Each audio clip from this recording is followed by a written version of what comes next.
gusto, la verdad, para nuestro grupo Independencia contar hoy con un intelectual y un economista de la talla de René Ramírez, quien, bueno, ha sido secretario de Educación Superior, Ciencia, Tecnología e Innovación en Ecuador, entre otras actividades y responsabilidades en la gestión pública en el marco de la Revolución Ciudadana encabezado por el presidente Rafael Correa.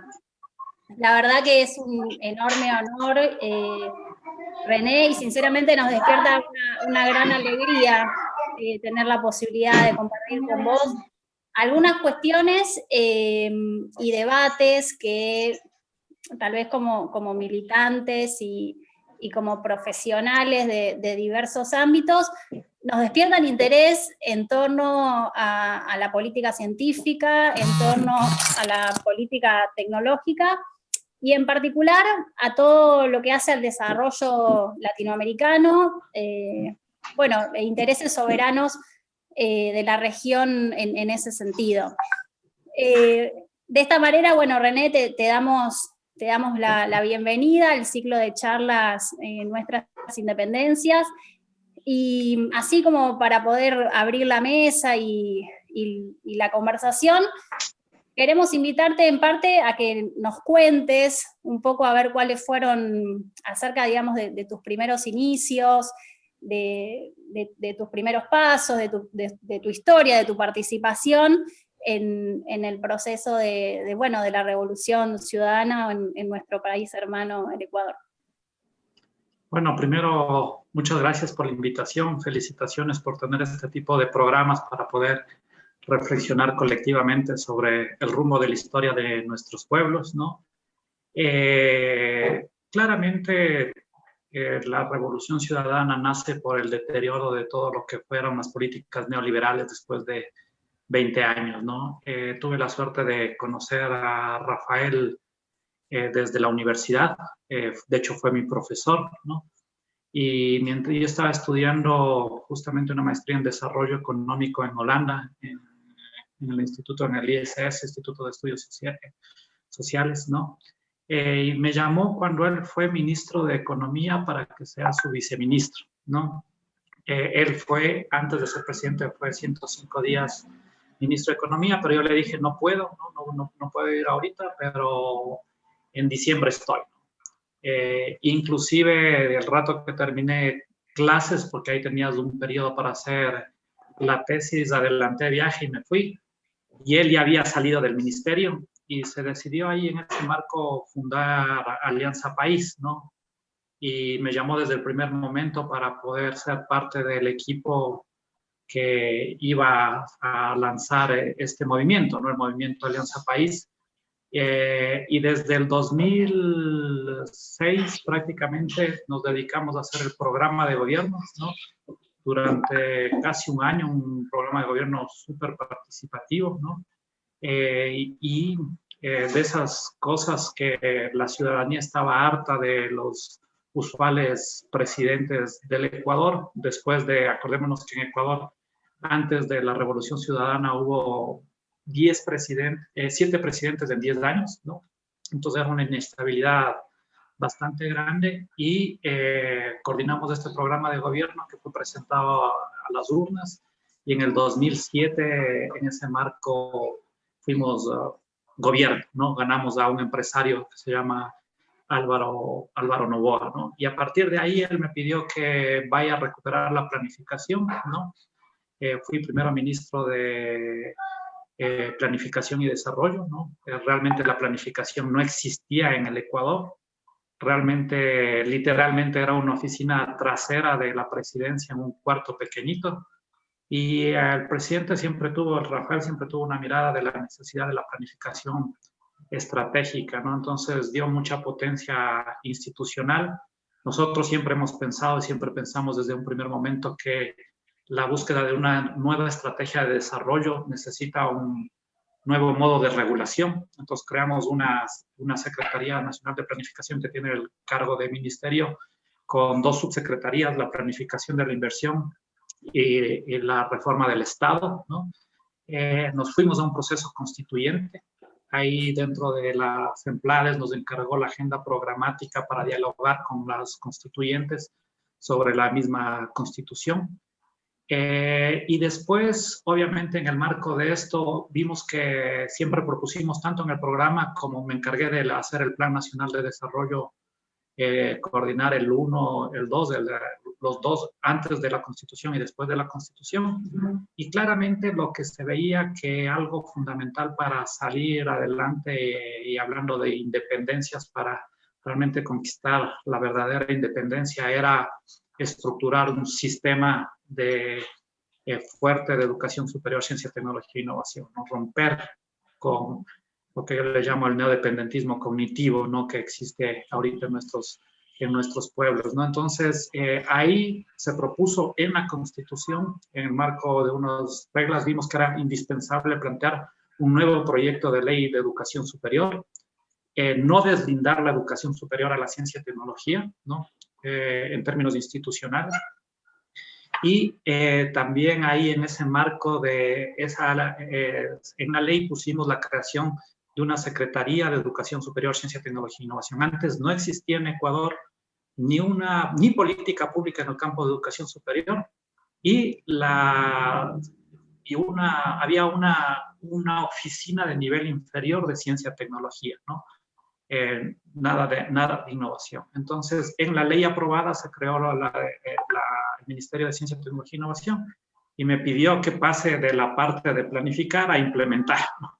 Entonces, pasé a implementar ahí en la CENESID, en la Secretaría de Educación Superior, Ciencia y Tecnología, del Ministerio de Desarrollo, y de ahí también dentro del marco institucional se creó el Consejo, que es un Consejo de Estado que se elige democráticamente, el Consejo de Educación Superior, donde pude presidir. Entonces, al final de cuentas, estuve los 10 años acompañándole a Rafael en esta disputa por transformar el Ecuador, caminar o disputar la transformación, ¿no? Ya vemos lo que ha pasado y continuamos en la disputa, ¿no? Entonces, más o menos a breves rasgos, eso fue una trayectoria de mi paso, en este caso, por la Revolución Ciudadana.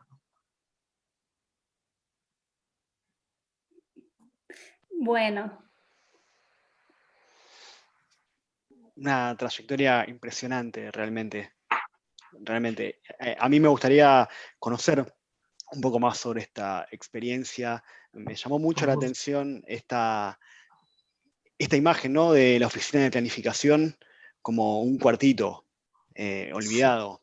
¿Sí? Me parece algo bastante sintomático de gran parte de la realidad latinoamericana. René, vos hemos tenido la oportunidad de leerte o de escucharte, y muchas veces has sostenido que es importante cuestionar la visión dominante sobre la ciencia, ¿sí? Es decir, tratar de dejar atrás esta visión de la ciencia orientada hacia el mercado, o esta visión de la ciencia moderna occidental con sus propias reglas de validación y sus propios criterios de utilidad social, para pasar hacia una ciencia democrática, una ciencia enraizada en las sociedades, que dé cuenta de diversos saberes, que pueda efectivamente contribuir a transformar las estructuras productivas.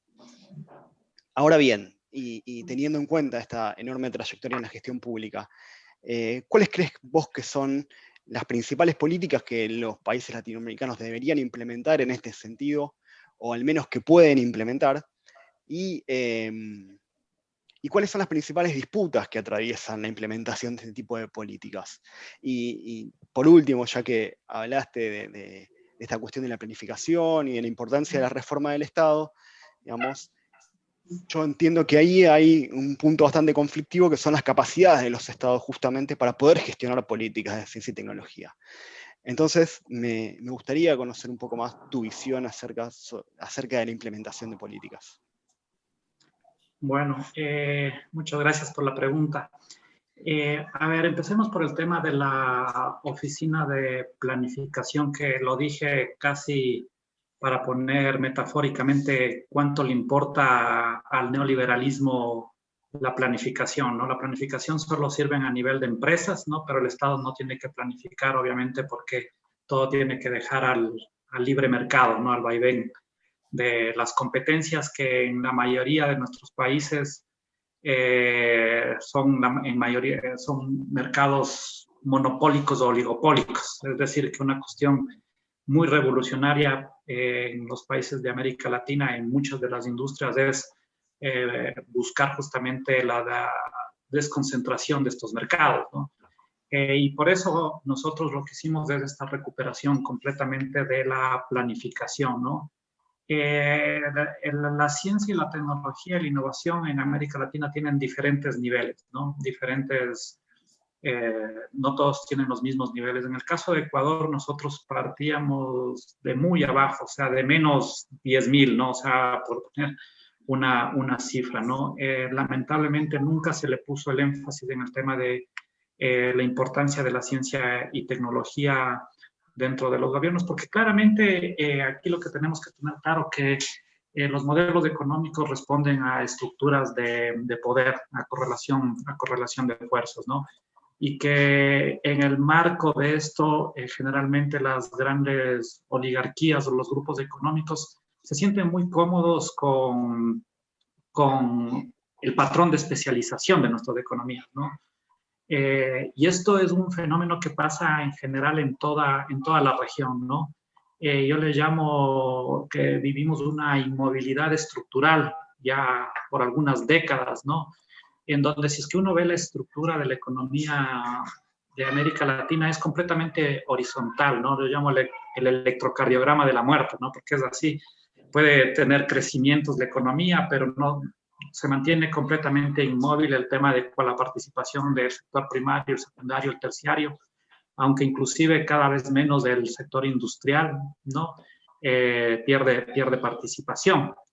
Entonces, esto genera un tema que es muy problemático, que no solo debe ser medido en términos monetarios. Aquí yo tengo una propuesta, o sea, un debate con la mirada cepalina, llamémoslo así, del estrangulamiento externo que suele señalar, ¿no?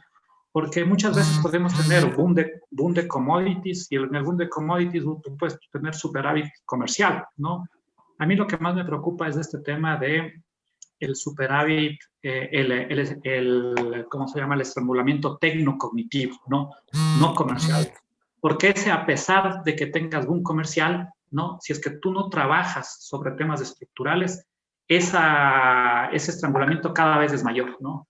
Lo que suelo decir siempre es que nosotros, en este momento, el capitalismo vive una transición, ¿no? Del capitalismo industrial mercantil hacia un capitalismo más cognitivo, se les suele llamar, ¿no? Donde tiene mucho mayor valor dentro del mercado, dentro de la economía, valor de cambio, ¿no? Lo inmaterial, ¿no? El conocimiento, la innovación, el diseño, ¿no? La información, el dato, ¿no?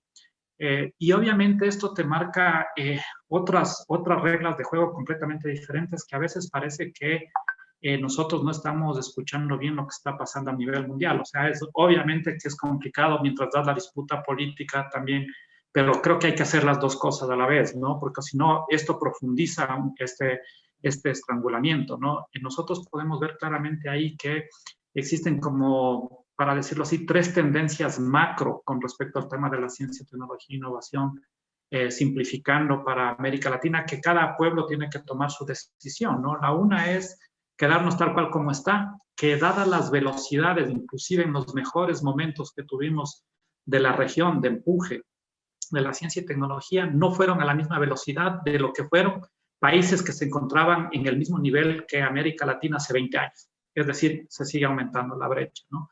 Entonces, no hacer nada para mí no es una opción, ¿no? Porque te genera una mayor inmovilidad estructural, no solo del componente primario exportador, sino del componente que para mí es el más complicado, dado esta transición del capitalismo, lo que yo le llamo el componente secundario importador de bienes industriales y terciario importador de conocimiento, ¿no? Donde realmente está, desde mi punto de vista, el grave problema de la región, ¿no? Entonces, esa es una vía. La otra vía es hacer el acercamiento que lo hizo Corea del Sur, ¿no? Que tiene que ver con entrar en el capitalismo cognitivo, ¿no? Y eso implica un cierre de brechas, pero en la misma lógica de lo que se suele llamar en la literatura la tragedia de los anticomunes, ¿no? Que es esta lógica de la ciencia y la tecnología en donde se busca la hipermercantilización, el hiperpatentamiento, ¿no? De la ciencia con fines de ganancia, con fines de lucro, pero que este hiperpatentamiento te lleva a un subuso de ese conocimiento, ¿no? Y dado que está pensado en función del mercado, ¿no? Queda a un lado las problemáticas sociales que no tienen rentabilidad, ¿no? Entonces nos alejamos completamente. Entonces eso es un problema que es completamente legítimo decir, el país decide, bueno, yo voy a entrar en este capitalismo cognitivo y voy a hacer, ahí podemos hablar del caso Corea del Sur, que obviamente el milagro no es tan milagro porque existe ahí una economía política, una geopolítica mundial que sin la Guerra Fría, sin el tema del comercio que se tenía con Estados Unidos, difícilmente hubiese podido dar ese salto, ¿no? Y el tercero para mí es el tema de sí o sí tenemos que cerrar brechas en términos de ciencia y tecnología, ¿no? Pero a su vez producir un cambio en la matriz cognitiva. Es decir, buscar otra función social de la ciencia, ¿no? No esta ciencia, si es que uno ve la ciencia que se investiga a nivel mundial, o sea, no es una ciencia para la guerra, ¿no? Sino una ciencia para la vida, ¿no? No una ciencia para la renta, sino una ciencia para, en este caso, la vida, ¿no? No una ciencia para la destrucción de la ecología, sino más bien para mantener los sistemas ecológicos a nivel mundial, ¿no? Entonces implica pensar otro gobierno de los conocimientos, ¿no? Completamente diferente, donde se parta por una cuestión que, y aquí es un tema importante, ¿no? El capitalismo está en crisis. Uno, si es que le ve desde el punto de vista macroestructural, ve cómo ha ido cayendo la tasa de ganancia a lo largo de las últimas décadas, ¿no?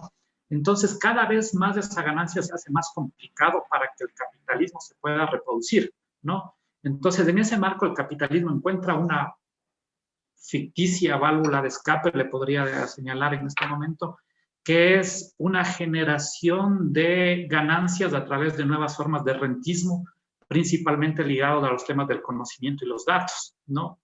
Entonces, a la información, conocimientos, datos, innovación, ¿no? Y para eso se genera un marco institucional, ¿no? Que reproduce estructuralmente una dependencia, pero puesto ahora más en los temas ligados a donde está el valor, que es el conocimiento, la información, ¿no? Suelo dar este indicador de Bercellone, que hace el análisis de la valoración de las 500 empresas más grandes del mundo, ¿no? En 1985 y ahora, ¿no? En 1985, más o menos del 85% de ese valor estaba asociado a activos tangibles, ahora están asociados exactamente el mismo porcentaje a activos intangibles, ¿no? Entonces, ficticiamente se crea ese valor y lo que está viendo, le denomino yo, extractivismo infocognitivo, ¿no? De información, de saberes ancestrales, de biopiratería, de conocimiento generado en universidades públicas que son apropiadas privadamente, ¿no? De investigación hecha por las grandes oficinas estatales, ¿no? Acá hay un dato impresionante en México, ¿no? Que dio la directora Marilena Álvarez Bulla, que en los gobiernos pasados se fue alrededor de 50,000 millones de pesos en investigación dado por el Estado directamente a grandes transnacionales como la Monsanto, ¿no? Para poner un ejemplo, ¿no? El tema de migración calificada es un tema ahí fundamental dentro de esta nueva división internacional del trabajo, ¿no? Entonces, este extractivismo infocognitivo te genera una nueva forma de ganancia, ¿no? Que es ficticia y en donde el conocimiento ficticiamente se crea como escaso, ¿no? Porque en sí el conocimiento, el rato de que descubriste algo, es infinito, ¿no? Su naturaleza es infinita, ¿no? Y su naturaleza debe ser pública y común. Entonces ahí implica un tema que yo siempre llamo la atención. De hecho, tuve el honor de coordinar la Conferencia Regional de Educación Superior en el capítulo de Ciencia, Tecnología e Innovación y logramos poner ahí un principio importante que tiene que ver con no solo hay que defender a la educación superior, a la universidad, como un bien público social, como un derecho humano, ¿no? sino en general hay que también analizar a los conocimientos, y digo conocimientos en plural, ¿no? Como bienes, no solo como derechos humanos, sino también bienes públicos, comunes, ¿no? Sociales, sino también como derechos colectivos, ¿no? Ya voy a hablar sobre el tema de la perspectiva individual versus la perspectiva colectiva, ¿no? Porque realmente, y esa recuperación implica tener otro diseño institucional completamente diferente con respecto al tema de la ciencia, ¿no? Y nosotros tenemos que poner el énfasis en eso porque la nueva forma de extraer recursos, de hecho, se habla, yo le llamo este extractivismo infocognitivo que se da a nivel mundial, produce un nuevo colonialismo, ¿no? Nuevas formas coloniales de colonialismo digital también podríamos decirle de cierta forma, ¿no? En el anterior colonialismo se necesitaban amplias tierras para extraer recursos naturales, ¿no? Ahora esa espacialidad está en esta espacialidad que estamos conversando, es decir, en la virtualidad, ¿no? Y se da también esa forma de extractivismo, pero de otro tipo de información, pero se genera en este caso, o sea, se construye políticamente, semánticamente, discursivamente, en los sentidos comunes, que este recurso natural tiene que ser barato, como lo fue el petróleo, como lo fueron los bienes primarios, cuando son construcciones sociales que se hacen de estas. ¿Y ahora qué pasa con esto? Con el tema de los datos, por ejemplo, que no estén regulados, ¿no? Entonces prácticamente pasa a ser un tema de solo extracción, porque las grandes carreteras que luego pueden procesar esa información son carreteras que responden a grandes corporaciones transnacionales, ¿no? A través, por eso la importancia ahora del Big Data, etcétera. Entonces, ahí hay un tema que hay completamente que disputar, y un cambio en la matriz cognitiva con otro gobierno de los conocimientos, pero también implica entrar en el debate de dejar de tener una, digamos así, una arrogancia cognitiva por parte de las ciencias occidentales modernas, ¿no? La ciencia occidental es un conocimiento y hay que empujar muy fuerte. Nosotros como países de Sudamérica tenemos que ponerle en el sitial número 1, sin desconocer también y produciendo diálogo de saberes con los otros conocimientos. Por eso yo digo que siempre que, así como la E está siendo una vocal importantísima en la disputa social de los movimientos sociales, la S, ¿no? La S de conocimientos también pasa a tener un rol fundamental, porque quitar la S implica producir, como te diría Boaventura de Sousa Santo, epistemicidios, ¿no? De los otros saberes, de los otros conocimientos. Entonces, y eso implica una reforma fundamental, y aquí también trato de responder tu segunda pregunta, un rol fundamental de la universidad, ¿no? Yo creo que ese tema es crucial. Nuestra universidad en general, ¿no? Salvo excepciones, es una universidad napoleónica, ¿no? Y ser una universidad napoleónica implica, sí es importante el tema de la transferencia de conocimientos, pero no es lo más importante, ¿no? O sea, porque además a veces se dan estos debates que tienen que ver más con de carácter político, una separación entre la investigación y la docencia, ¿no? Personalmente creo que el mejor docente es el que investiga, porque tiene que saber estar en la vanguardia, completamente actualizado, ¿no? Y transmitir el conocimiento implica pensar el modelo pedagógico. Si es que implica, tenemos que hacerlo, ¿no? No eludir este tipo de debates. Entonces, pero ese cambio en repensar la universidad no es muy fácil, porque la universidad nació colonial, ¿no? La universidad, sus orígenes vienen justamente de la colonia, ¿no? Y tienen una tradición en ese espíritu, ¿no? Sin con esto querer decir para nada, lo que nosotros tenemos es que defender a la universidad, porque generalmente cuando llega el neoliberalismo, una de las primeras instituciones que atacan es la universidad, pero ser dentro de la universidad lo suficientemente críticos para buscar reformas internas dentro de las universidades, en el marco de las propias autonomías de las universidades, para producir este cambio, ¿no? que por un lado es justamente dejar esta mirada napoleónica, pero por otro lado también, yo suelo decir, es pasar a romper con esta mirada de esta arrogancia que te señalaba de que yo soy el que tengo la verdad y el famoso principio de extensionismo, voy y enseño a los territorios, ¿no? Por eso suelo decir, no solo se necesita más universidad en la sociedad, sino más sociedad dentro de la universidad. Y eso, por ejemplo, pensemos que en Argentina algunos consejos universitarios ya han trabajado en estas temáticas, donde incorporan también, aparte de la sociedad, actores sociales, movimientos sociales, en las propias decisiones de la universidad para articular, ¿no? Y para empezar a que se dé, en este caso, una confluencia de diálogo de saberes, ¿no? En este caso, de ecología de saber. Entonces, un tema es la misma resistencia que existe en muchos actores. Otro tema es la economía política, ¿no? La ciencia no es neutra, ¿no? Puede ser objetiva, tiene que pretender ser objetiva, ¿no? Neutra no va a ser porque desde el primer momento que se plantea la pregunta ya no existe esa neutralidad. ¿Qué te preguntas para investigar? Ya tienes un posicionamiento político, ¿no?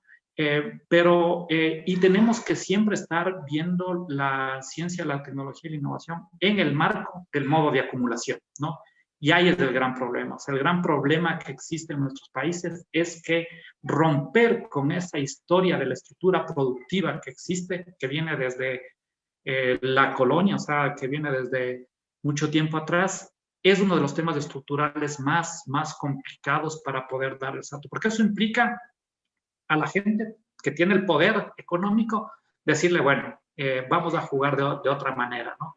Entonces creo que esos problemas son bastante estructurales y el mínimo es este tema de tener la mirada de que necesitamos esto, ¿no? O sea, cuando llegues al Estado, yo siento personalmente que si es que se hace poca inversión en ciencia y tecnología, realmente es marginal el impacto social que se va a tener. O sea, hay que tener la voluntad política de decir, realmente voy a invertir en ciencia y tecnología y en educación superior, pero de una manera importante, relevante, ¿no? No es posible que el único país que supere el 1% del PIB en I+D sea Brasil, ¿no? Realmente eso en términos nos deja muy mal parados, ¿no?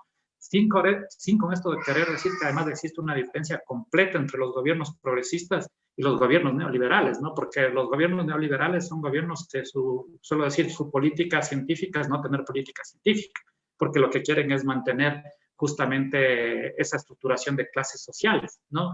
Pero el momento que nosotros llegamos al poder, al gobierno, no puedo decir al poder, porque como saben eso es una falacia, ¿no? El momento que llegamos al gobierno, sí tener la decisión de saber que es necesario, inclusive, y ese es un problema en términos políticos, sabiendo que la rentabilidad política de ese dólar que se invierte probablemente no te toque a ti, ¿no? Porque el tema de la inversión en ciencia, tecnología, en educación superior, es de mediano y largo plazo, ¿no? Entonces probablemente políticamente no rentabilices, ¿no? Y es por eso que muchas veces muchos gobiernos no hacen esa inversión, porque resulta que no se va a ver beneficiado en términos de rentabilidad política, ¿no? Entonces existen, el gran problema que a mí me parece es que son las propias estructuras, o sea, cuando estamos hablando del tema ciencia y tecnología, estamos hablando de estructuras muy sólidas, arraigadas en la historia de nuestra región.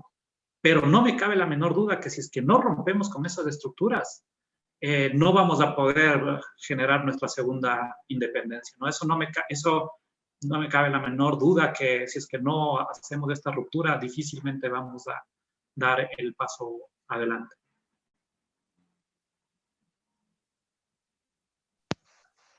Bueno, muchísimas gracias, René. La verdad que muy clara, digamos, la exposición. Y bueno, siguiendo un poco en este sendero, en esta línea de análisis, tomando algunos elementos, ¿no? Y conceptos que vos mencionabas recién, veíamos que hay ciertos estudios en cuestiones de ciencia, tecnología, innovación, que han abordado el enfoque de los sistemas de innovación como metodologías o marcos conceptuales para poder guiar el diseño de políticas públicas que bueno, fomenten la innovación, ¿no es cierto? Y acá tal vez como detectábamos que no necesariamente, o sea, no es condición suficiente promover el desarrollo de los sistemas de innovación, ni tampoco pensar a estos sistemas de innovación para el desarrollo de manera aislada, sino que se requería en ese sentido que los mismos tengan algún anclaje o algún tipo de enraizamiento con lo local, ¿no? Decíamos, bueno, tratemos de identificar cuáles pueden ser las necesidades en cuanto a las mejoras en vivienda, en cuanto a las mejoras en educación, en cuanto a las mejoras en salud, en cuanto a las mejoras de la alimentación, para luego buscar en estos sistemas de innovación aquellas soluciones que pueden ser sustentables. Y bueno, acá un poco la pregunta, y queríamos saber cómo lo veías, ¿no? ¿Cómo crees en este sentido que un sistema de innovación puede inspirar estrategias de política regional, ya sea para el crecimiento y el desarrollo socioeconómico, pero aún así pensando que estos sistemas de innovación actúan en la capacidad de convertir el conocimiento en innovación? Eso por un lado, y después, ¿qué desafíos crees vos que se encuentran a la hora de implementar y de formular el diseño de políticas CTI, considerando que el carácter sistémico de estos procesos de innovación, en tanto la multiplicidad de actores y organismos involucrados? Sí, tremenda pregunta, ¿no? O sea, porque realmente creo que hay a veces que tomar distancia de lo que suena como hegemónico, ¿no? Y creo que a veces compramos el cuento per se de la innovación sin ver de dónde partimos, ¿no? Creo que muchas veces además compramos esta mirada de Silicon Valley, ¿no? Como referente del sistema que se llama el sistema imperial de innovación, y tratamos de trasladar sin beneficio de inventario de dónde estamos, ¿no? Yo digo que lo primero que uno tiene que partir es de un buen diagnóstico de qué momentos está en cada uno de los países, porque una vez más, cada país tiene diferentes niveles y infraestructura y talento humano. Por ejemplo, nosotros lo primero que pusimos énfasis es en el talento humano, ¿no? O sea, realmente nosotros el nivel de formación en el ámbito, te diría, de posgrado para empezar, ¿no? Y peor en áreas ligadas a ciencias fundamentales, de ingenierías, etcétera, estábamos muy por detrás, ¿no? Entonces, pero obviamente también nos faltaba infraestructura, obviamente también nos faltaba políticas, nos faltaba marco institucional que regule el tema para las universidades. Luego propusimos, podemos hablar después del el segundo momento que estábamos pensando dentro de la estrategia, que es lo que le denominamos la economía social de los conocimientos, la creatividad y la innovación. Pero luego que hicimos o buscamos una reforma, sentar las bases de una reforma muy fuerte en el campo de la educación superior. Entonces, se necesita, como tú señalabas, todo un sistema, ¿no? Todo un sistema, ¿no? Y aquí, algo que es importante señalar, o sea, nosotros, te doy el caso de Ecuador un poco pensando justamente en esta mirada sistémica, ¿no? Si es que a mí me preguntas un tema fundamental dentro del Estado, uno de los más importantes es el tema de la coordinación, ¿no? Cuando nosotros hacíamos el tema de reforma del Estado, ¿no? O sea, dentro de las centrales pensamos, ¿no? Pensamos del Estado, pero pensaste también el Estado no únicamente en términos sectoriales, sino también con su perspectiva territorial, ¿no? Porque se tiene que pensar de esa manera, ¿no? Tanto en términos de la desconcentración como la descentralización, en este caso, de procesos, ¿no? Y creamos ministerios coordinadores, ¿no? Que permitan articular a la política de todos los ministerios, ¿no?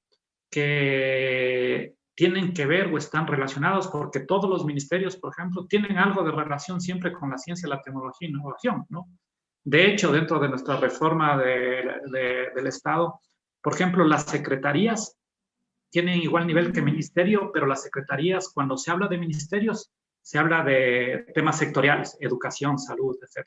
Cuando se habla de secretarías, hablas de temas transversales. Por eso la Secretaría de Planificación es transversal, la Secretaría de Educación Superior también es transversal, ¿no? El tema, entonces, es necesario pensar, siempre digo, a un modo de acumulación, un modo de regulación, ¿no? No pueden estar separados. Y en ese modo de regulación tiene que haber un sistema de coordinación.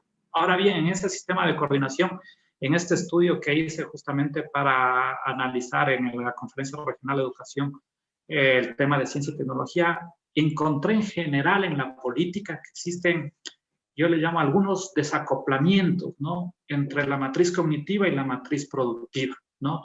¿Cuáles son estos desacoplamientos? Uno, entre la política productiva y la política científica, ¿no? ¿Qué se investiga, no? ¿Para qué tipo de patrón de especialización? Entonces ahí tiene que haber una sinergia muy fuerte, ¿no? No puedes estar investigando y poniendo los recursos en algo importante, pero por otro lado la política productiva que vaya por otro lado, ¿no? El otro tema es la política científica versus la política de innovación, ¿no?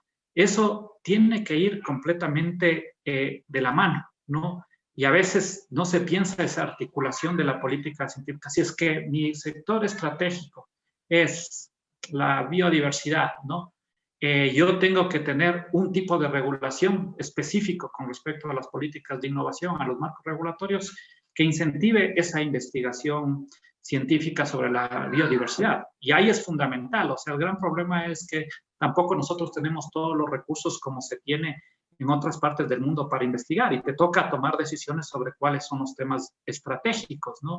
Y además tenemos un sector privado que justamente como es rentista, no le interesa invertir en ciencia y tecnología. El que pone la mayor cantidad de capital generalmente para la investigación sigue siendo el Estado, ¿no? Entonces, ese dólar que se invierte desde el Estado tiene que estar muy bien pensado en la relación de política de innovación con política científica. Eso no necesariamente pasa, ¿no? Existe prácticamente al uno, por un lado va a una política y por otro lado va a la otra política. El otro tema que es fundamental, la política de formación de talento humano y la política productiva, ¿no? También suelen ir por dos andariveles diferentes, ¿no? Decidimos irnos por el software, ¿no? Bueno, ¿qué se necesita? ¿Qué técnicos, tecnólogos se necesitan? ¿Qué maestros, qué doctores se necesitan para esta perspectiva, ¿no? En el caso de América Latina, la participación del total de educación superior en términos de maestría y doctorado llega al 8%, ¿no? Los países que realmente dan ese salto están alrededor del 15-20% en esa participación. Entonces, la política, si es que vamos al tema de fomento del nuevo patrón de especialización, tenemos que saber que tiene que haber más recursos para ciertas áreas, por ejemplo, de posgrado, ¿no? De los que se decida socialmente, ¿no? Políticamente, deliberadamente caminar, ¿no? El otro tema es muy fuerte, este tema de los institutos técnicos superiores, ¿no?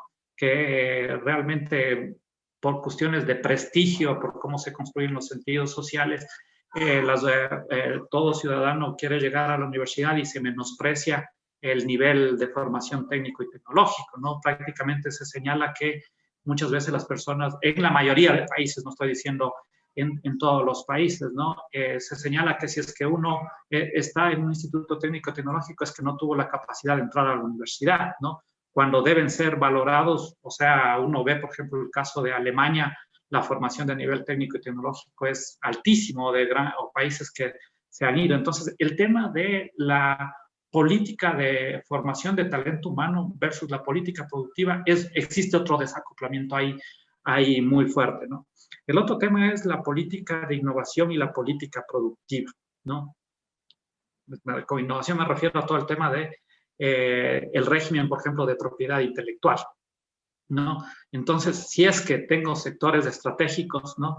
Y se están negociando acuerdos comerciales, ¿no?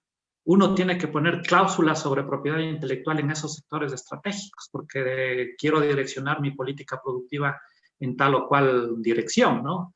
ese nivel de diálogo, ¿no? Es muy difícil que se dé en términos de los países, ¿no? Esa coordinación, o sea, muchas veces existe poco diálogo entre las instituciones, los ministerios, las universidades. El debate con las universidades implica estar sistemáticamente, tener una mesa muy grande en la cual estén sentadas las universidades con el sector productivo, con el Estado, con los diferentes ministerios del Estado para articular y todos jalar en una misma dirección, ¿no?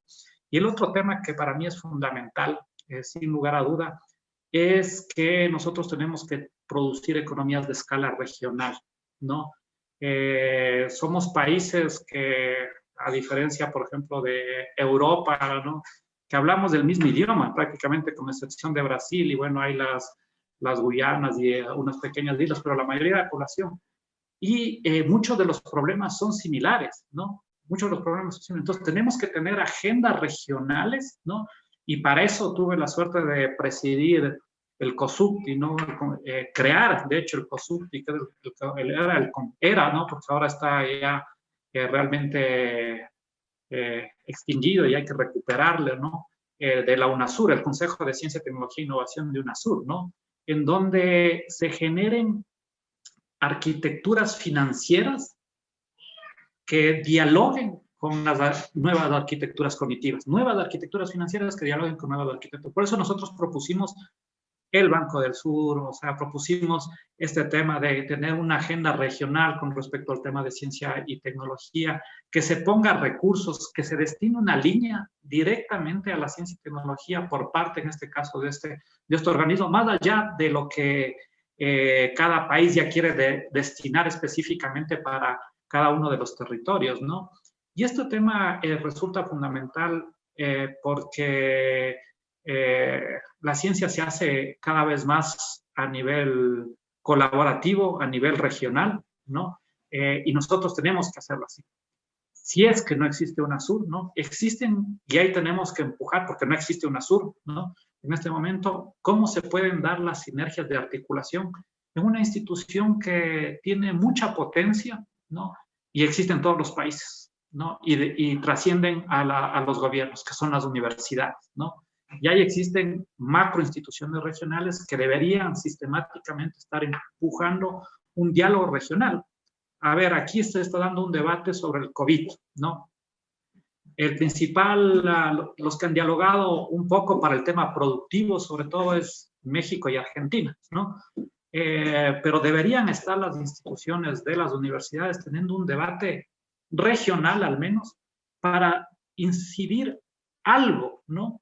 En este gran debate que estamos teniendo en este mismo instante, ¿no? O sea, eso es la gran pena, que uno puede ver que la incidencia de América del Sur en el debate sobre uno de los fenómenos más importantes del último siglo, como es el COVID, es prácticamente cero, ¿no? O sea, es bien marginal, ¿no? Bien marginal. Estamos esperando, sentados cual Godot, ¿no? A que llegue la vacuna para que realmente volvamos a una normalidad que es la que produjo todo lo que estamos viviendo, ¿no? Y hay un tema también fundamental desde mi perspectiva, es, y en el marco justamente de ampliar la mirada, es un debate sobre los grandes derroteros civilizatorios que tenemos y regionales que tenemos, ¿no? Y ahí la ciencia tiene, siento que esta misma perspectiva de la hiperespecialización, ¿no? El ejemplo más claro es la importancia de la nanotecnología, ¿no? Te está haciendo tener una miopía civilizatoria, podemos decirlo, ¿no? Yo suelo decir, vamos a terminar salvando las hormigas rojas del Amazonas, pero nos vamos a quedar sin la Amazonía, ¿no? Es decir, esta mirada humanista, ¿no? Esta mirada ecológica, esta mirada de ver el mundo, ¿no? De ver el todo, ¿no? Y ahí yo creo que, y eso implica un diálogo una vez más de romper estas barreras, estas paredes entre las ciencias occidentales modernas con lo que pasa en el resto de la sociedad. Suelo decir que, si es que, y ahí viene también, yo suelo decir, el que nomina, domina, ¿no? Entonces, cuando nosotros hablamos de los sistemas de innovación, vemos, una vez hicimos un ejercicio en Ecuador con respecto al tema de los rankings de innovación. Y los rankings de innovación son un absurdo para nuestros países y obviamente nos van a poner al último lugar, ¿no? Me recuerdo de los 52 indicadores aproximadamente que eran en el momento que analizamos.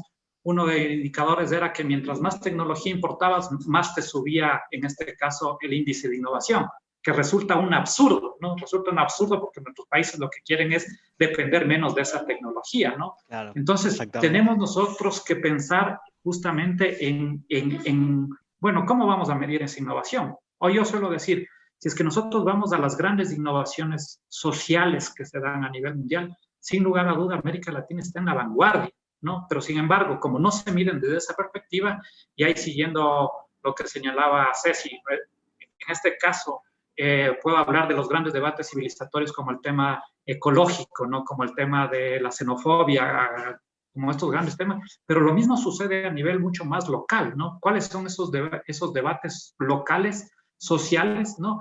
Y vamos a encontrar que las respuestas no vienen necesariamente del mundo académico científico, sino vienen de actores sociales que desde la resistencia, ¿no? Han producido propuestas porque saben que ahí están sus problemas, ¿no? Y en América Latina ha sido el espacio donde se han producido las mayores innovaciones sociales que tienen que ver con los grandes derroteros civilizatorios, ¿no? Y eso tengo escrito algunos ejemplos al respecto. Entonces también es entrar a disputar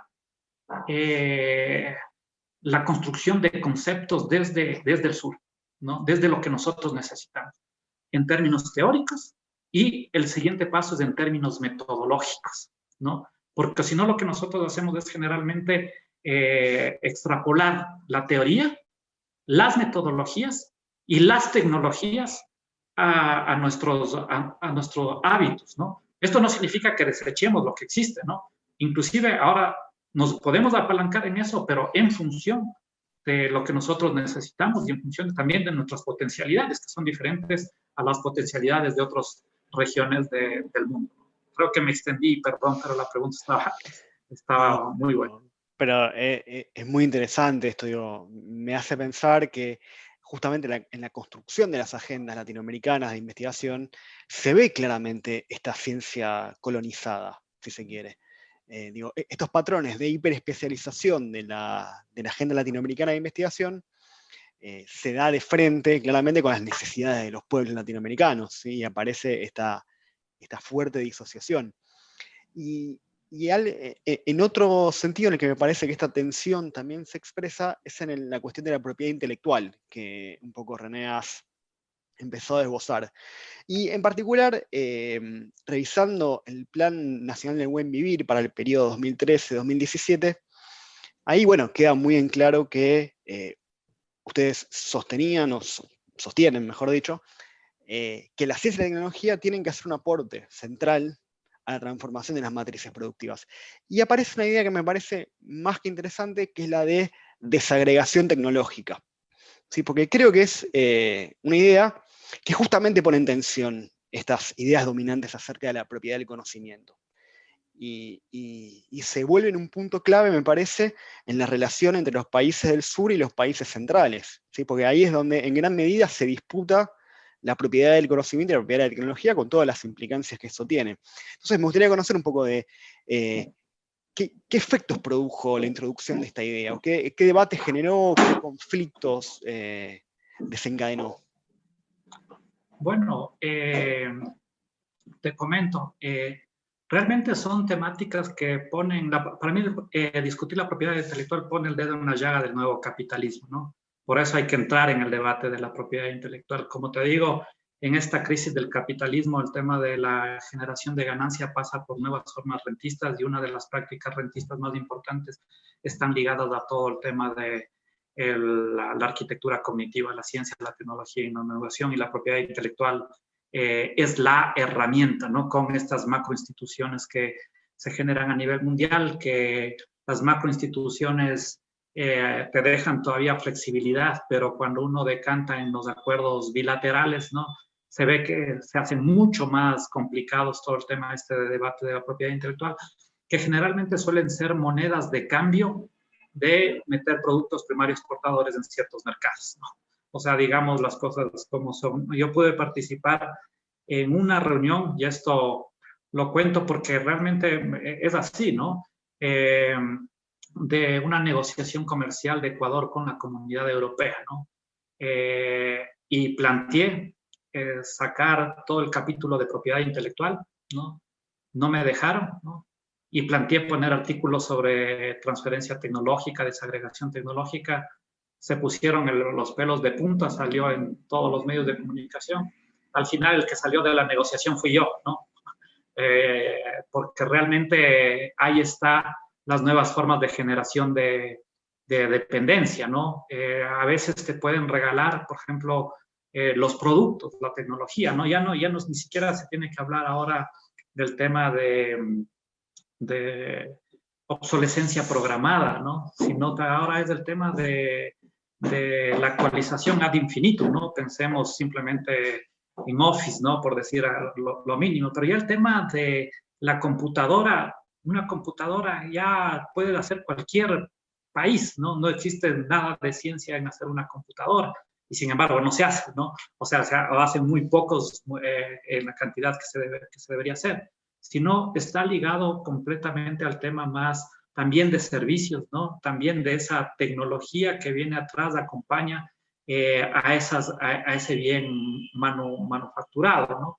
Entonces, obviamente, lo que nosotros tenemos que pelear es, y nosotros ahí creamos justamente en el marco del plan, nos dio, o sea, vimos ahí que era necesario crear un código orgánico de economía social de los conocimientos, ¿no? En donde esté articulado la ciencia y la tecnología, la institucionalidad de la ciencia, tecnología e innovación, el tema de propiedad intelectual, preasignaciones para la ciencia y tecnología, incentivos, política tributaria, etcétera, en un solo código, ¿no? Que dicho sea de paso, dado que nosotros intentábamos recuperar, o sea, a los conocimientos como bienes públicos, también fue hecho inclusive de una manera colectiva, ¿no? Le llamamos el Wikicoes, ¿no? El Wikingenius, ¿no? Porque luego de 2 años luego de tener un proyecto borrador, le colocamos en la página web para tener un debate completamente abierto, ¿no? Y resulta que participaron, o sea, entraron a la página 3 millones de personas y editaron 38,000 personas, ¿no? Entonces, realmente era el intelecto colectivo puesto al servicio, en este caso, de la construcción de un producto que era una ley, ¿no? Que era un código importantísimo para la sociedad, ¿no?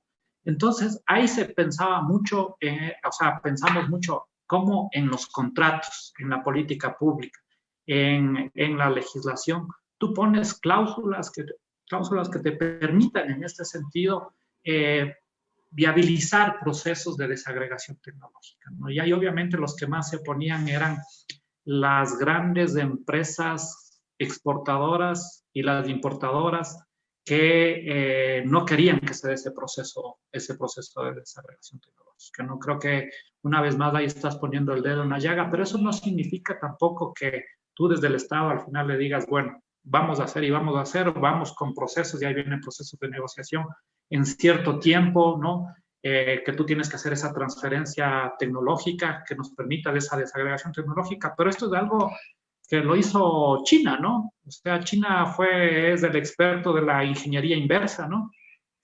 Y que después que le metieron juicios, ¿no?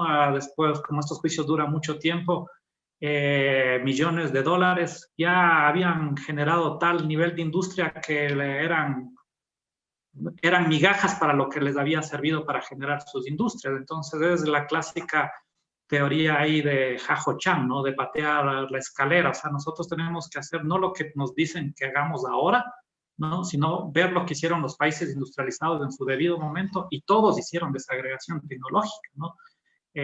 Y todos pidieron también transferencia tecnológica en su debido momento para desarrollarse. Entonces, eso tiene que estar en la agenda, ¿no? Pero también tenemos que tener una mirada proactiva, ¿no? Existe a nivel mundial millones de innovaciones patentadas que no están patentadas en tu país, ¿no?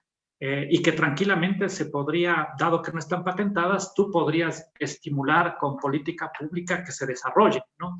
Nosotros, por ejemplo, pusimos eso en la ley que podía servir para hacer tesis, ¿no? o inclusive las propias patentes, por ejemplo, ¿no? La Oficina de Propiedad Intelectual no tiene la capacidad de revisar si es que esa patente que te están diciendo realmente hace lo que te dice que hace, ¿no? Pues entonces, bueno, a ver, usted quiere a las universidades con tanto talento humano, tenga usted y con esto te gradúas, ¿no? Que te deje exactamente la copia de lo que dice esa patente. Cuando se termine la patente ya sabes cómo hacer para poder copiar bien, ¿no?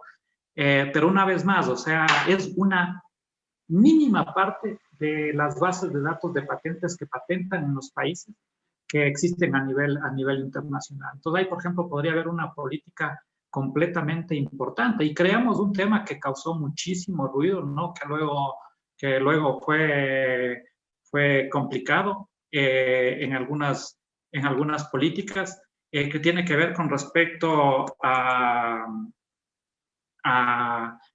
al tema del proyecto Ingenios que le llamamos, ¿no? Este proyecto Ingenios es justamente articular en términos de coordinación a las políticas de compras públicas con las políticas de desarrollo tecnológico, ¿no? Entonces, realmente, ¿cómo hicimos? Dijimos, bueno, estamos comprando tanta tecnología, esta tecnología lo podemos hacer aquí, entre universidades como el sector industrial, ustedes pueden de cierta manera reproducir esto, si es que pueden reproducir, nosotros les garantizamos este mercado, ¿no? Entonces, realmente eso fue una política que yo creo que es muy buena para producir este tema de desagregación tecnológica y transferencia tecnológica.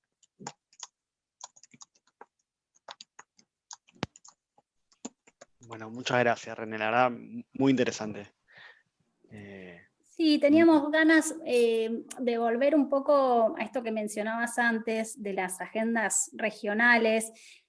Y en ese sentido, bueno, queríamos saber, a ver, cómo veías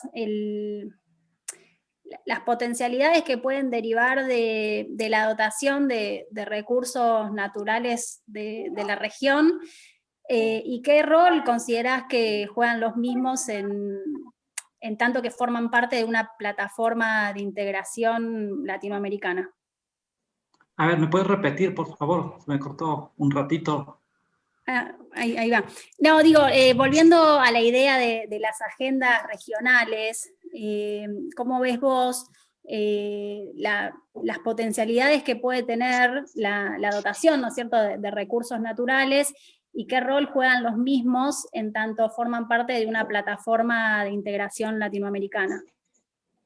Sí, no, es sin lugar a duda, es fundamental el tema de los recursos naturales. Nosotros tenemos esta ventaja de tener la biodiversidad, los recursos naturales, ¿no? Pero acá hay algunas temáticas, ¿no? Algunos temas importantes. El primer tema importante tiene que ver con el tema de esos recursos naturales, o en el caso, por ejemplo, esa biodiversidad, ¿para qué? ¿No? Y ahí, obviamente, la biodiversidad está jugando un rol fundamental en este nuevo capitalismo, pero ya no es necesariamente o únicamente esos recursos naturales ligados a los bienes primarios, ¿no? Sino es la información que tiene esa biodiversidad para la producción de otro tipo de productos más elaborados, llamémoslo así, ¿no? Entonces, parte de las regulaciones que tenemos que nosotros generar, porque además tenemos muchos ecosistemas similares, ¿no? Tiene que ver con regulaciones que vayan en contra de la biopiratería, ¿no? Que resulta un tema completamente estratégico ahora en el caso de la región. Ya hay necesidad de una coordinación regional, ¿no? Yo suelo decir, los ecosistemas no tienen fronteras, ¿no? Entonces, si es que viene la transnacional y ve que tú le pusiste una regulación muy fuerte a tu país en la Amazonía, ¿no? Lo que hace es pasarse al lado, a la esquina que tiene que ver con Perú o con Colombia, ¿no? Entonces realmente, si es que no existe una coordinación regional de estos recursos naturales, realmente, en el caso, por ejemplo, de la biopiratería, ¿no?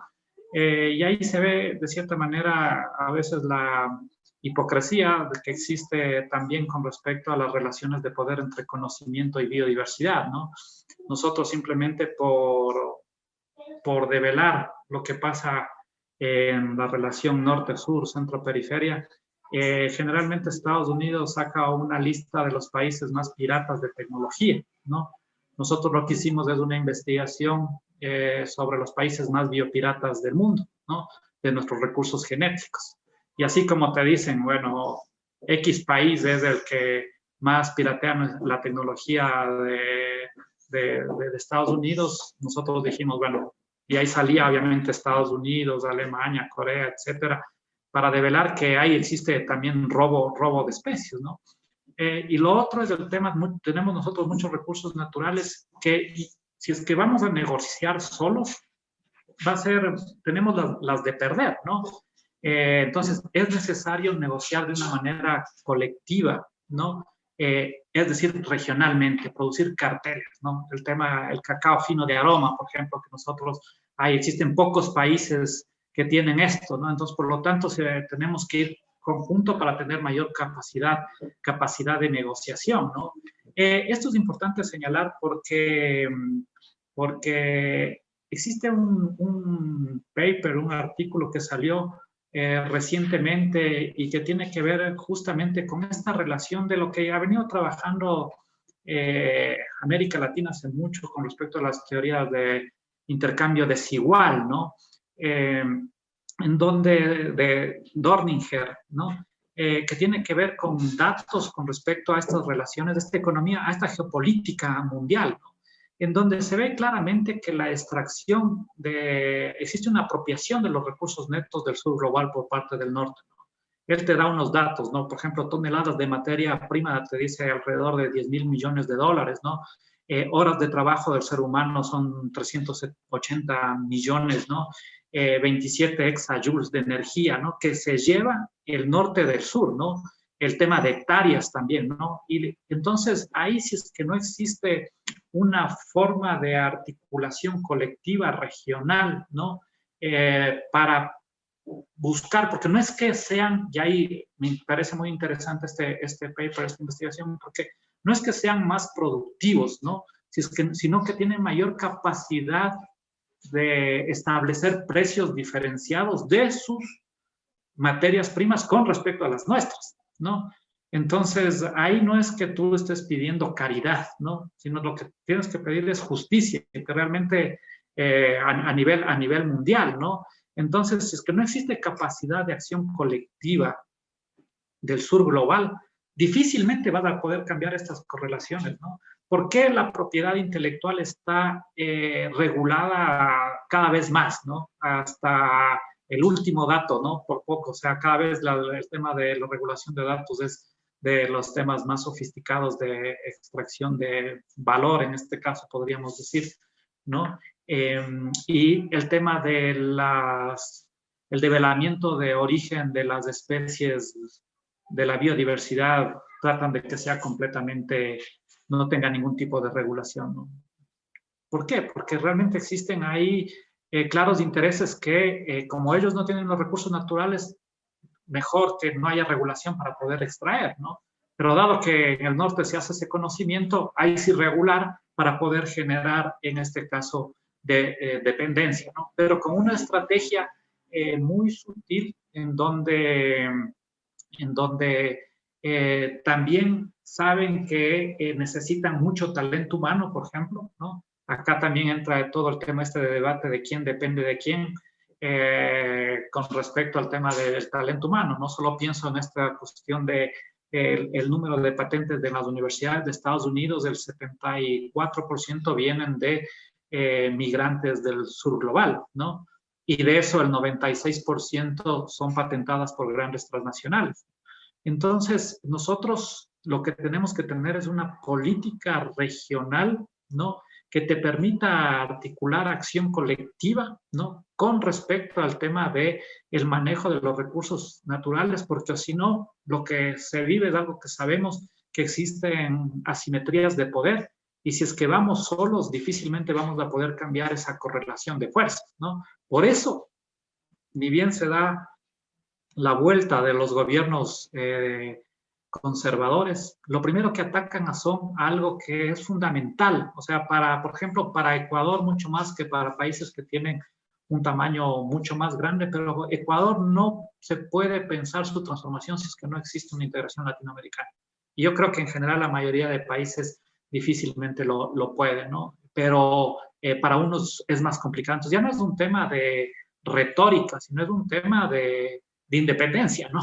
O sea, de vida para nuestros pueblos, buscar esta integración, y para eso sí se implica una articulación y diseños institucionales que permitan una gestión mucho más eficiente, ¿no? Uno de los temas de por qué no funcionó, por ejemplo, UNASUR, es también por cómo se llega a la toma de decisiones. Entonces, si es que uno ve la ciencia desde el tema de la elección social, la acción colectiva, el tema de relaciones de poder, ¿no? La ciencia resulta ser un tema nodal que tiene que ser abordado y puesto en el primer plano del debate político de los gobiernos progresistas que quieren transformaciones sociales, ¿no? En el cual la integración latinoamericana, ¿no? Resulta fundamental para romper estas asimetrías de poder global, ¿no? Entonces, creo que sin lugar a duda, sin esta articulación tampoco vamos a poder dar este salto estructural al cambio que necesitan nuestros pueblos, ¿no? René, y pensando en esto, digo, me parece que está muy clara la cuestión geopolítica vinculada a los recursos naturales. Ahora bien, ¿qué pasa hacia el interior de los países en términos de la explotación de los recursos naturales? Digo, ustedes han planteado con mucha fuerza la cuestión de la sostenibilidad ambiental. Y hemos visto en toda nuestra región enormes conflictos en torno a la explotación de ciertos recursos naturales, ejemplo en la minería, ejemplo en la agricultura a gran escala. ¿Cómo se soluciona o cómo se aborda o cómo se trabaja esa disputa en torno a la explotación de los recursos? Bueno, yo creo que hay pactos territoriales nacionales, ¿no?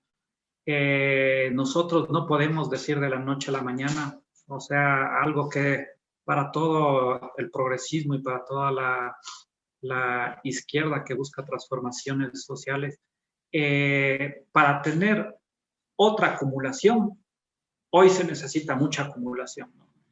Y si es que tú no tienes esos recursos para hacer esa otra acumulación, que puede ser, como digo, la no acumulación inclusive, ¿no? Es decir, pensar un modelo completamente radical de transformación social, ¿no?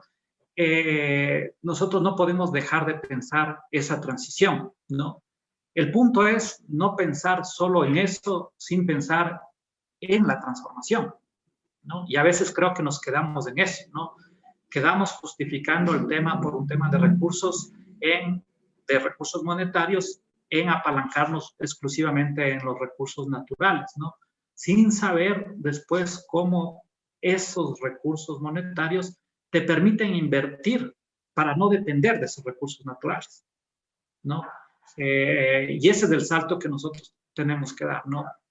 Tenemos que saber dónde invertimos y sin lugar a duda, uno de los temas nodales es la articulación de la inversión en conocimiento, ciencia, tecnología e innovación.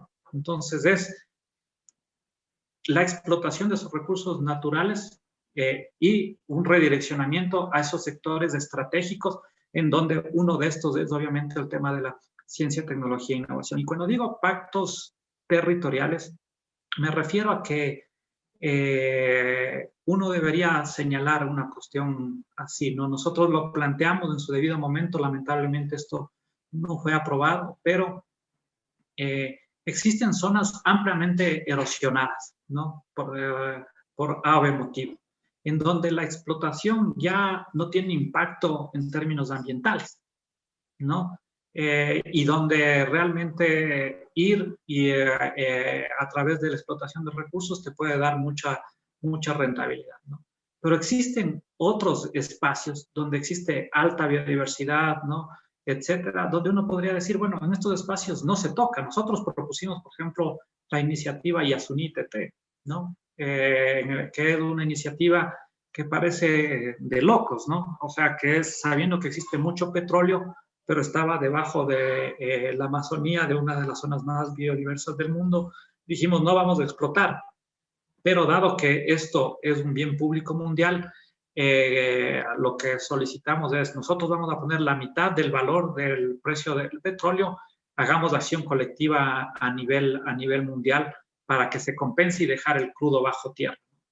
Obviamente ahí estás metiendo también el dedo en la llaga del capitalismo de la era de los combustibles fósiles, ¿no? Entonces, era imposible que prospere, ¿no? O sea, sabemos lo que significa el petróleo a nivel mundial y en la geopolítica, inclusive hasta ahora en la actualidad, cuando uno creía incluso que iba a trascender, se dan grandes pactos a trascender a través de nuevas tecnologías para salir del tema del petróleo. Vemos que se están dando pactos entre Zuckerberg y grandes petroleras a nivel mundial, que le hace una potencia, o sea, le potencia ese nivel de extracción de recursos naturales de una manera que uno hubiese pensado que se iba a trascender, ¿no? Cuando más bien parece que eso permitirá que sigamos con algunos años más con los mismos niveles de explotación. Entonces, pero si es que no se hacen esos pactos territoriales, o sea, podemos caer en el peor de los escenarios, ¿no? O sea, no garantizar la sostenibilidad de un proceso de cambio radical, ¿no? Y el otro punto es articular esos recursos naturales con propuestas que permitan generar mayor valor agregado de esos recursos naturales, ¿no? Nosotros, por ejemplo, somos exportadores de petróleo, ¿no? Y sin embargo, todo el petróleo en términos de crudo se iba para que se refine y luego importábamos gasolina. Eso es absurdo, ¿no? O sea, eso es absurdo, ¿no? Entonces, es ver cómo generas cadenas que, ya sabiendo que tienes ciertos recursos naturales, te permitan dar ese valor agregado para, obviamente, compensar esas distorsiones en el mercado global, ¿no? Nosotros propusimos construir una refinería, ¿no?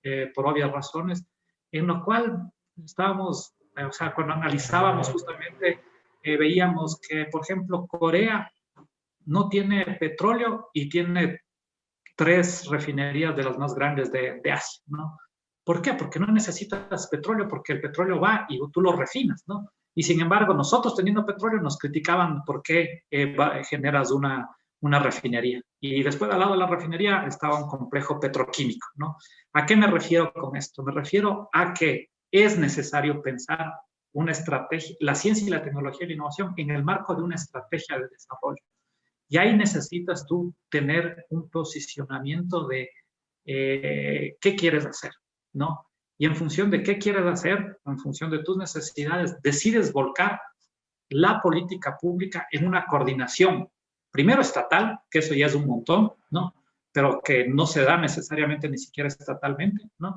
Y luego, obviamente, con los diferentes actores, ¿no? Entonces necesitas no solo tener política macroeconómica, ¿no? Sino necesitas hacer una también economía política para hacer esta transformación. Entonces tienes que sentar en este caso a todos los grupos económicos, a las universidades, a los actores sociales, ¿no? El Estado, y decirles, bueno, esta es la propuesta, ¿no?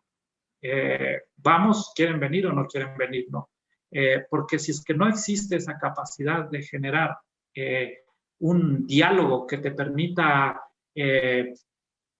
articular un pacto que trascienda a esta perspectiva rentista, a veces creo que es muy difícil romper esta inercia de salir de este inmovilismo estructural que tiene América Latina, ¿no? Nosotros pusimos incentivos y a veces lo que terminas dando incentivos, por ejemplo, a través de tributos, ¿no? Lo que terminas dando simplemente es que tengan más utilidad de los empresarios. Si es que esos tributos como incentivos no le obligas tú a criterios de desempeño, por ejemplo, de esas exoneraciones, de esos gastos tributarios, realmente eso no tendrá ningún impacto ni en el corto plazo, ni en el mediano, ni en el largo plazo. Entonces, el tema de los recursos naturales es un tema fundamental, ¿no? Yo no soy de los que creo en esta perspectiva de que se puede abandonar de la noche a la mañana, ¿no? los recursos naturales, porque no se puede abandonar, ¿no? Y si es que se abandona, lo que va a pasar es que no vas a tener los recursos para hacer la redistribución que necesitas de todo el rezago social que tienes, ni para la inversión productiva, para hacer esa transformación productiva, y vendrán gobiernos que no harán nada y harán peor, o sea, arrasarán y harán mayor depredación ambiental, ¿no? Lo que sí es necesario, no tener una mirada corta, de corto plazo, de quedarte exclusivamente en esa extracción de recursos, ¿no? En esas nuevas formas de extractivismo de recursos naturales, sin pensar una transformación estructural. Entonces, un poco creo que por ahí debe ir los tiros con respecto al tema de los recursos naturales. Bueno, no sé si Ceci tiene alguna otra pregunta. Si no, a mí me gustaría ya como para ir cerrando, despegándonos un poquito del tema puntual, ciencia y tecnología, nos gustaría conocer, René, la lectura que haces de este momento de la región, de América Latina. ¿Cuál es tu visión sobre la coyuntura? En particular sobre el futuro cercano de Ecuador, digo, con un proceso electoral abierto y con las elecciones a realizarse dentro de muy poco tiempo, a la luz fundamentalmente de lo que fue el triunfo del MAS en Bolivia y su vuelta al poder. Bueno, ¿cómo estás viendo vos la situación? Bueno, yo suelo decir, ni larga noche neoliberal, ni corto interregno de gobiernos progresistas, ¿no? América Latina está completamente en disputa desde hace algunas décadas, ¿no? Cuando estuvieron en el gobierno, gobiernos neoliberales en el siglo XX, hubo resistencias de los movimientos sociales, vinieron gobiernos progresistas y en este caso tuvimos embestida sin precedentes de las oligarquías, de las burguesías de países como Estados Unidos, ¿no? Que realmente ha jugado un rol fundamental en el retorno de gobiernos conservadores, ¿no? Y cuando llegaron gobiernos conservadores que sucedieron bajo diferentes formas, ¿no?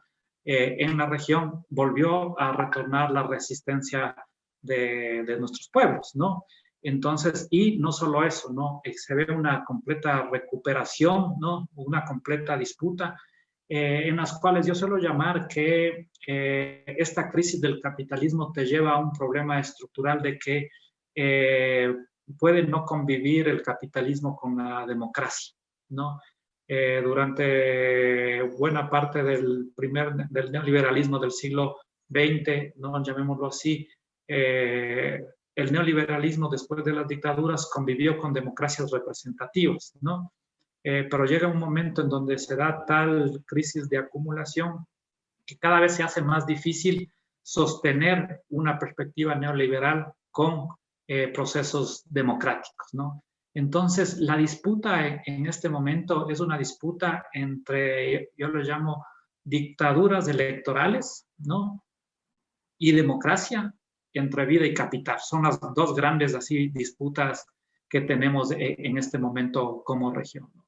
Y vemos, y les llamo dictaduras democráticas, es un oxímoron, ¿no? Dictaduras electorales, porque generalmente se utilizan a las instituciones de las democracias, ¿no? Para validar a la democracia violando los procesos democráticos, ¿no? Y esto ya no es un tema del corto plazo, o sea, ya llevamos como alrededor de 10 años, yo suelo llamar que estamos en el quinto momento, en la quinta fase de conducirnos hacia procesos autoritarios que podrían devenir en procesos dictatoriales, ¿no? Vimos el golpe de Estado de Bolivia, ¿no? Claramente. Creo que en función de lo que pasó con Bolivia, eso da mucho aire a la región, ¿no? Porque no pudieron eliminar por todos los intentos que hicieron, en este caso al MAS, la victoria fue contundente, pero si es que vemos el caso de Lula, ¿no? Que esa es una de las paradojas de Lula, si es que se iba para ser presidente, ganaba las elecciones, ¿no? Sale y sube Bolsonaro. Sin embargo, tiene que participar en un proceso ADAPT y con eso legitima un proceso que en estricto rigor resulta fraudulento porque no hay una competencia electoral transparente, ¿no? En el mismo caso de Ecuador, o sea, nosotros nos quitaron Alianza País, nos quitaron en este caso Fuerza Compromiso Social, te quitaron Maná, o sea, hace 2 semanas no teníamos partido para participar. Y un partido, en este caso las listas 1, nos presta el partido para poder participar y todavía no sabemos si es que vamos a poder participar porque está impugnando nuestra candidatura, ¿no? Entonces, y con un tema en el cual las Fuerzas Armadas son sustituidas por los sistemas de justicia y los medios de comunicación para generar nuevas estrategias de formas de autoritarismo, ¿no?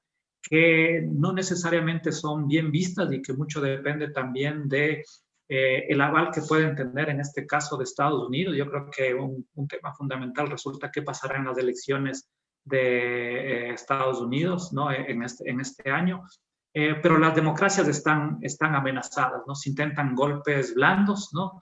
En otros lados, golpes duros directamente como Bolivia. Entonces, nosotros en el caso de Ecuador, yo creo que si es que participamos, existen buenas probabilidades de ganar. No está nada ganado y nunca hay que tener triunfalismos, ¿no?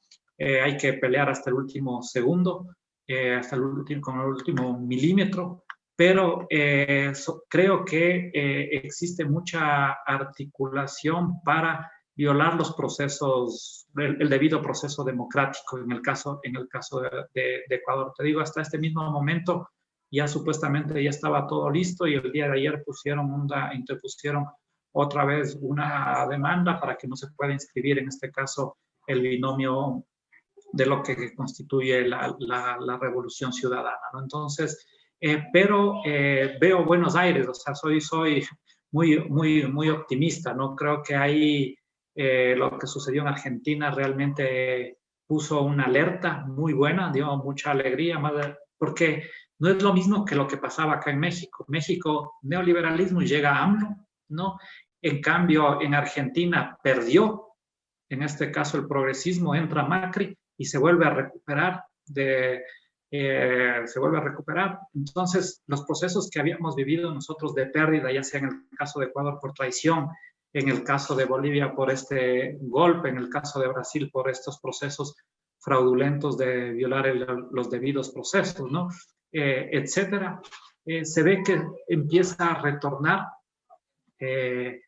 gobiernos progresistas. Ya tenemos en este caso Argentina, está México, está Bolivia. Yo creo que Chile va a ganar el plebiscito, va a ganar la consulta, ¿no? En este caso por la constituyente, el apruebo. Y yo creo que se empieza a recuperar la patria grande, ¿no? Lo que sí tenemos que aprender de lo que fue la primera ola de los gobiernos progresistas para en ese marco poder articular y ver cuáles fueron nuestros errores y no volverlos a producir y ver que el tema de la generación de una institucionalidad regional resulta sin lugar a duda fundamental para dar un golpe certero al neoliberalismo. Pero el neoliberalismo está ahí dando una disputa y tiene mucho poder, ¿no? Tiene mucho poder y nosotros, si es que no articulamos movimientos políticos con movimientos sociales, ¿no? Creo que fracasaremos, ¿no? Creo que fracasaremos. Es necesario que se produzca un sano diálogo entre los movimientos sociales y los movimientos políticos para dar esta disputa que necesitan nuestros pueblos, nuestra ciudadanía.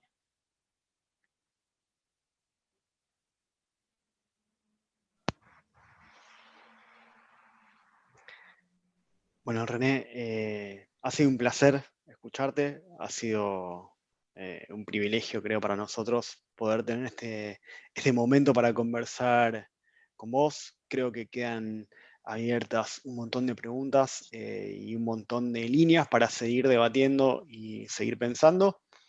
Y me quedo personalmente con tu mensaje esperanzador, con esta idea de, bueno, poder volver a reconstruir esta patria grande y aprendiendo de los errores del pasado para ser mejores. Así que por mi parte, muchas gracias. No, para mí ha sido un honor, un placer estar con ustedes. Realmente Siempre es un gusto poder reflexionar sobre estas temáticas tan importantes. Felicito que ustedes puedan tener este tipo de discusiones, que se preocupen por ver la región, ¿no? De buscar articular y ver, generar pensamiento crítico, ¿no? Y una vez más, muchas gracias por esta invitación. Realmente han sido preguntas re interesantes y lo he disfrutado mucho, ¿no? Muchas gracias a ustedes. Muy amables. Bueno, gracias, René. Bueno, muchas gracias, René.